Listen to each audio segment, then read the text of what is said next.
अस्सलाम वालेकुम जी। आज का लेक्चर हमारे पास free expansion with zero work transfer का कंसेप्ट है। पहले देखेंगे कि भाई फ्री एक्सपेंशन क्या होती है, फिर जीरो वर्क ट्रांसफर का कंसेप्ट क्या है। तो शुरू करते हैं। सबसे पहले जब हम वर्क ट्रांसफर का लफ्ज बोलते हैं तो ये तभी है जब सिस्टम की बाउंड्री पे आप सिर्फ इसे आइडेंटिफाई कर सकते हैं। जैसे हीट ट्रांसफर, वर्क ट्रांसफर, ये बुनियादी तौर पे तभी आइडेंटिफाई होते हैं जब ये बाउंड्री सिस्टम की बाउंड्री को क्रॉस करते हैं एक तरह से। तो आपके पास एक बाउंड्री फिनोमेना है, यानी कि आप कह सकते हो form of energy transit crossing the boundary, यानी वर्क भी एनर्जी की एक फॉर्म है, हीट भी एनर्जी की फॉर्म है। ये तभी आइडेंटिफाई होंगे जब ये बाउंड्री को क्रॉस कर रहे होंगे। ठीक होगी बात। अब फ्री एक्सपेंशन का लफ्ज से क्या मुराद है? लेट्स से आपने गैस को सेपरेट किया हुआ है वैक्यूम चैम्बर में, यानी दो पार्टीशन होगी, एक में वैक्यूम है, एक में गैस है, जैसे आप देख सकते हैं। अगर आप पार्टीशन को रिमूव कर दें तो वो गैस रश करेगी उस वैक्यूम को फिल करने के लिए।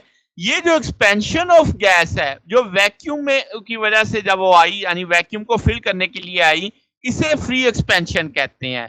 तो डेफिनेशन समझ आ गई कि expansion of gas against the vacuum is called free expansion. अब जीरो वर्क क्या है भाई?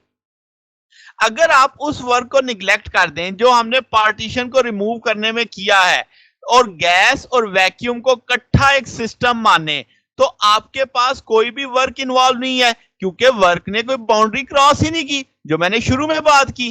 तो इसका मतलब ये हुआ कि आप वर्क को जीरो कहोगे। मगर अगर आप पीडीवी के लिहाज से देखो तो जवाब जीरो नहीं है, क्योंकि वॉल्यूम में तो चेंज आया है।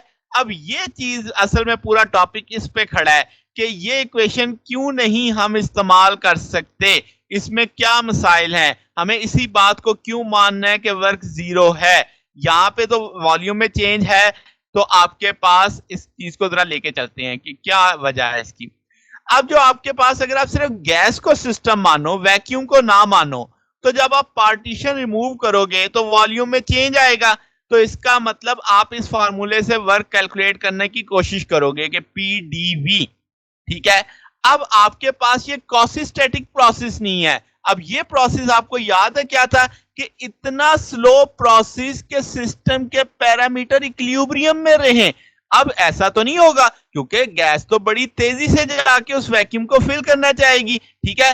तो अब आपके पास, इसका मतलब हम इसलिए ये वर्क का टूल इस्तेमाल नहीं कर सकते कि हमारा प्रोसेस कॉसिस्टैटिक प्रोसेस नहीं है। ओके होगी बात। अच्छा, अब आपके पास जो एंड स्टेट्स हैं वो आपके पीवी डायग्राम पे, जैसे आप यहाँ पे देख सकते हैं, तो आपको एक डॉटेड लाइन के साथ दिखा रहे हैं। ठीक है। तो ये आपके पास इस लिहाज से तो ये इक्वेशन बन रही है, मगर बेसिक आपको लॉजिक समझ आ गई कि क्यों नहीं मैं ये फार्मूला यूज कर सकता। अच्छा, अब जरा इसमें थोड़ी सी मॉडिफिकेशन करते हैं कि जो वैक्यूम स्पेस थी, अब उसमें मैंने चैम्बर बना दिए, तो आप उसकी छोटी छोटी पार्टीशंस कर दें। जैसे आप इस फिग में देख रहे हैं कि large number of small volume ports आपने पार्टीशन कर दी, और पार्टीशन को एक एक करके हटाते जाओ। अब हर स्टेट पे जो सिस्टम होगा वो इक्विलिब्रियम स्टेट में आएगा। जो वर्क डन होगा वो आप इस फार्मूले से कैलकुलेट कर पाओगे। ठीक होगी बात। अब ये जो फ्री एक्सपेंशन है गैस की, इसको सामने वैक्यूम में जब जाती है तो कोई रेजिस्टेंस नहीं मिलती, यानी कि सिस्टम, यानी आपके पास वैक्यूम गैस फिल करती है वैक्यूम को, तो उसे कोई रेजिस्टेंस फेस नहीं करनी पड़ती। जबकि जो वर्क डन होता है सिस्टम में वो ओवरकम टू रेजिस्टेंस होता है। अब चूंकि वैक्यूम कोई रेजिस्टेंस ही नहीं देता, तो इसका मतलब वर्क ट्रांसफर भी फ्री एक्सपेंशन में नहीं होता। तो ये चीज समझनी है आपने कि आपके पास वैक्यूम में कोई भी अपोजिंग ड्रैग फोर्स नहीं आती, जिसकी वजह से आपके सिस्टम कोई वर्क भी नहीं, ट्रांसफर भी नहीं इन्वॉल्व होता, कोई एनर्जी इन्वॉल्व नहीं होती, उसमें एनर्जी चेंज इन्वॉल्व नहीं होती। ठीक होगी बात। अब ये बेसिक अप्रोच थी हमारे पास। इस कंसेप्ट को हम कहते हैं कि फ्री एक्सपेंशन या zero work done in free expansion के तौर पे। अगर इसमें कोई बात पूछनी हो, कोई डाउट हो, तो नीचे कमेंट्स में पूछ सकते हैं। वीडियो अच्छी लगी हो तो वीडियो को लाइक कीजिएगा, दोस्तों के साथ शेयर कीजिएगा, चैनल को भी सब्सक्राइब कर दीजिएगा। अब तक के लिए इतना ही, बाकी इंशाल्लाह फिर नेक्स्ट देखेंगे। ओके, अल्लाह हाफिज।